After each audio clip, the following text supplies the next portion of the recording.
20 जून 2025 को ब्रिटेन के house of Commons में असिस्टेड डाइंग या इच्छा मृत्यु फॉर टर्मिनली इल एडल्ट्स यानी एंड ऑफ लाइफ बिल को पास करा गया। यह बिल जो अब लॉ बनने जा रहा है हाउस ऑफ लॉर्ड्स में कंसिडरेशन के लिए गई है। साथ ही साथ इस वीडियो में आज यह भी जानने की पूरी कोशिश करेंगे कि सुप्रीम कोर्ट के कौन से ऐसे की केसेस हैं जो डील करते हैं यूथनेशिया से। लॉ सेंटर इंदौर में आप सबका वेलकम है। जैसा कि आप जानती हैं, मैं डॉक्टर वानी इस बार आपके लिए लीगल करंट अफेयर्स का एक नया बैच लेकर आया हूं। इस टॉपिक पर जाने से पहले हमें यह समझना बहुत ज्यादा जरूरी है कि यूथनेशिया किसको कहते हैं।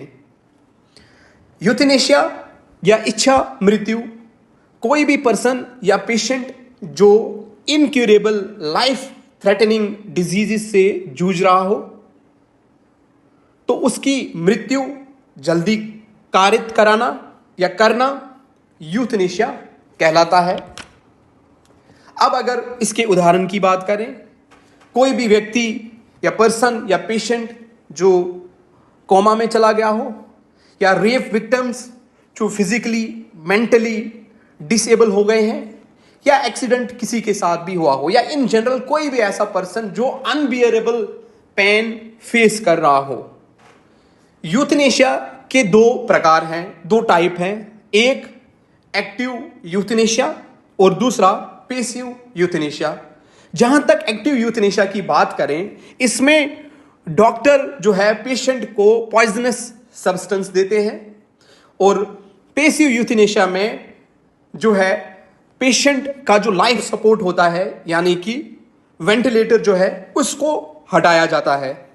रिसेंटली हमने देखा 20 जून 2025 को द हिंदू में न्यूज आई, UK law makers approved a bill to allow terminally ill people to end their lives. इस पे बात करते हैं। अगर इसकी हिस्ट्री देखें तो before this bill assisted suicide was illegal under the suicide act 1961 in England. कोई भी पर्सन अगर हेल्प भी करता हुआ पाया गया तो उसको 14 ईयर्स की जेल मिलेगी। अब रिसेंटली जब इस बिल को पास करा गया यूके में तो कुछ एलिजिबिलिटीज रखी गई। पहली एलिजिबिलिटी, टर्मिनली इल एडल्ट्स जिनकी एज 18 साल से ऊपर की हो वो एलिजिबल है यूथनेशिया के लिए। दूसरा, those who have mental capacity to make decisions, आप खुद डिसीजन ले सकते हो। तीसरा, residents of England and Wales, आप इंग्लैंड या वेल्स से बिलोंग करते हो। Fourth, not for mental disorders और डिसएबिलिटीज। इसकी क्या प्रोसेस रखी गई यूके में? पहला, 2 बार पेशेंट को डिक्लेरेशन देना है। सीधी साफ बात, पहले डिक्लेरेशन में क्या क्या चीज आएगा? पेशेंट एक रिक्वेस्ट रिटर्न में करेगा जो कोऑर्डिनेटिंग डॉक्टर होगा और एक विटनेस। इसका असेसमेंट कैसे होगा? 7 दिनों के अंदर इसका असेसमेंट होगा, जो डॉक्टर जो होंगे वो कंफर्म करेंगे। और अगर इसकी जुडिशियल ओवरसाइट की बात करें तो कोर्ट डायरेक्टली इंटरेक्ट कर सकता है पेशेंट से, या जो असाइंड कंसर्न डॉक्टर होंगे। सेकंड डिक्लेरेशन 14 दिनों के अंदर ही आपको साइन करनी पड़ती है।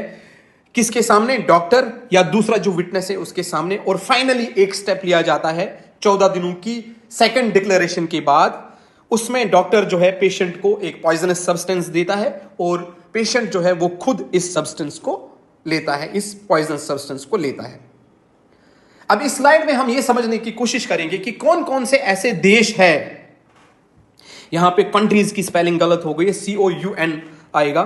नीदरलैंड है, बेल्जियम है, कनाडा है, ऑस्ट्रेलिया है, न्यूजीलैंड है, पोर्चुगल है। ये ऐसी कंट्रीज है जहां पे यूथनेशिया की बात हो रही है। इसके साथ साथ और भी बहुत सारे देश हैं जहां पे यूथनेशिया को लीगल कुछ स्ट्रिक्ट रूल्स के साथ करा गया है, जिनकी लिस्ट हम YouTube चैनल के डिस्क्रिप्शन बॉक्स में आपको बिल्कुल सारी की सारी लिस्ट मिल जाएगी। इस स्लाइड के थ्रू हम ये समझाने की कोशिश कर रहे हैं कि किस तरीके से वर्ल्ड में जो कि रेड कलर से आपको देखने को मिलता है असिस्टेड सुसाइड्स है, और जो कि ग्रीन कलर से आपको देखने को मिलता है, जैसे मैं जूम कर रहा हूं यहां पे, अंडर स्ट्रिक्ट गाइडलाइंस है, ताकि आपके माइंड में एक मैप बन जाए कौन कौन सी कंट्रीज पूरे वर्ल्ड में ऐसी है। अब जो मेन चीज हमें समझना है वो ये है, यूथनेशिया की बात, हमारा जो देश है, भारत देश है, यहां का कानून किस तरीके से यूथनेशिया से डील करता है। इसमें सबसे इंपॉर्टेंट जो केसेस हमें देखने को मिलते हैं, की केसेस ऑफ सुप्रीम कोर्ट, पहला केस है P Rathinam versus union of India. P Rathinam versus union of India. इसमें यह बताने की कोशिश की गई थी कि right to die was a part of article 21। ये 1994 में सुप्रीम कोर्ट का जजमेंट आता है भाई साहब कि राइट टू डाई जो है ये पार्ट है किसका, आर्टिकल 21 का। लेकिन इस जजमेंट को ओवर रूल किया गया ज्ञान Kaur versus state of Punjab 1996 या 1996 में, overruled P. Rathinam case and clarified that Article 21 protects right to life, doesn't include right to die either actively or passively। भाई साहब आर्टिकल 21 जो है ये आपकी लाइफ को प्रोटेक्ट करता है, बिल्कुल भी इंक्लूड नहीं करता है राइट टू डाई, चाहे वो एक्टिव यूथनेशिया हो या चाहे वो पैसिव यूथनेशिया की बात हो। तीसरा जो की केस और इंपॉर्टेंट केस यूथनेशिया के लिए हमें समझना है वो ये है Aruna Shanbaug versus union of India. इस केस में सुप्रीम कोर्ट एक्नॉलेज करता है कॉन्सेप्ट ऑफ पैसिव यूथनेशिया को। अरुणा शॉनबर्ग के केस पे थोड़ा सा मैं आपको बताने की कोशिश करूंगा। ये जो केस है 1973 में एक 24 ईयर जो नर्स थी, she was sexually assaulted at KEM hospital in Mumbai by a person named Sohanlal Valmiki. ये जो अरुणा शॉनबर्ग जी है, इनको बांधा गया था चेन के साथ नेक से, गर्दन से, जिसकी वजह से इनका ब्रेन जो है वो डैमेज हो गया और इनको वेजिटेटिव स्टेट में जाना पड़ा या वेजिटेटिव स्टेट में ये चली गई।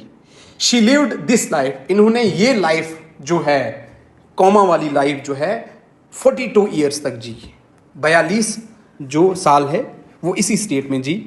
देन सुप्रीम कोर्ट एक्नॉलेज्ड, फिर सुप्रीम कोर्ट ने 42 साल के बाद एक्नॉलेज करा horrific nature of Aruna Shanbaug condition और आदेश दिया कि डिसकंटिन्यू करा जाए इनके लाइफ सपोर्ट को। और इस तरीके से 18 मई 2015 को नमूनिया की वजह से इनकी डेथ हुई और 2011 में सुप्रीम कोर्ट की जजमेंट आती है। Supreme Court acknowledge the concept of passive euthanasia. इसके बाद सबसे जो लास्ट जो केस हमें देखने को मिलता है वो ये है common cause versus union of India 2018। Supreme court recognise right to die with dignity as fundamental right under Article 21 and allowed of execution of living wills for advanced medical directives. In 2023, Supreme Court gave modified guidelines in common case judgments regarding process for preparing and executing advanced medical directives. अब हर एक व्यक्ति की अपनी अपनी सोच है, अपना अपना व्यू है। अगर हम ऑनरेबल सुप्रीम कोर्ट के चीफ जस्टिस या जज की भी व्यूज देखें तो वो भी कहीं भी आपको कॉमन देखने को नहीं मिलती है। अगर हम रिलीजन को देखें तो कोई भी रिलीजन परमिट नहीं करता है यूथनेशिया के लिए, हो सकता है मे बी कोई करता हो, लेकिन जो टोटल कहने का मतलब ये है कि कॉमन व्यूज नहीं हो सकती है, जबकि ऑनरेबल सुप्रीम कोर्ट के जो जज हैं उनकी व्यूज कॉमन नहीं है। जैसे कि पहले इस स्लाइड में हमें देखने को मिलता है जो चीफ जस्टिस ऑफ इंडिया दीपक मिश्रा जी है वो अपने विचार व्यक्त करते हैं यूथनेशिया के लिए, जस्टिस AK सिकरी जी करते हैं, जस्टिस अशोक भूषण जी करते हैं और फॉर्मर जो ऑनरेबल सुप्रीम कोर्ट के चीफ जस्टिस रहे हैं DY चंद्रचूड़ जी, वो भी अपने विचार व्यक्त कर रहे हैं। यहाँ पे आपको इजीली दिखने को मिलेगा और आप खुद भी समझ सकते हो। अब आज के इस टॉपिक को करते हैं एंड, लेकिन आपके लिए हम एक क्वेश्चन अभी दे रहे हैं जिसका आंसर आपको हमें YouTube चैनल के इस वाले टॉपिक के कमेंट वाले सेक्शन में देना है। Whether this assisted death should be allowed in India or not?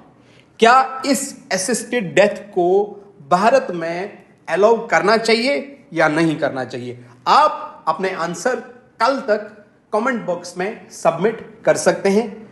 मिलते हैं कल एक और नए केस के साथ।